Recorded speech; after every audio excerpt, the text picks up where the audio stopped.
యుద్ధము చేస్తుంది పరిశుద్ధులతో. ఈ సాతానుగాడు యుద్ధము చేస్తూ ఉన్నది వాడి దురాత్మ సైన్యమే కానీ, వాడికి సహకరించినటువంటి మనుషులే కానీ, వాడి యొక్క ప్రధాన అనుచరులైనటువంటి ఇద్దరు కూడా నివాసము చేస్తూ ఉన్నటువంటి ఆ నియంత అబద్ధ ప్రవక్తే కానీ, వీళ్ళందరూ కూడా యుద్ధము చేస్తూ ఉన్నది క్రైస్తవులతో. ఇది జరిగింది 2.5 సంవత్సరంలో, అనగా ప్రభు అయిన యేసుక్రీస్తు 7వ ముద్ర విప్పదీసిన తరువాత శ్రమల కాలములో, ముద్రల కాలములో. క్రైస్తవులారా, ఈ మాటలు జాగ్రత్తగా ఆలకించండి. 7 సంవత్సరాల శ్రమల కాలంలో పరిశుద్ధులు ఉన్నారు అని బైబిల్ ఘంటాపదంగా తెలియజేస్తూ ఉన్నది.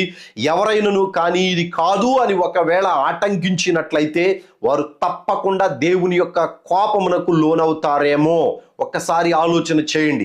ఎందుకంటే దేవుడు తన యొక్క దాసుని ద్వారా మనకు తెలియజేసినటువంటి మాటను నిర్లక్ష్యముతో నెట్టివేయవద్దు. దేవుని యొక్క కోపమునకు లోను అవ్వవద్దు.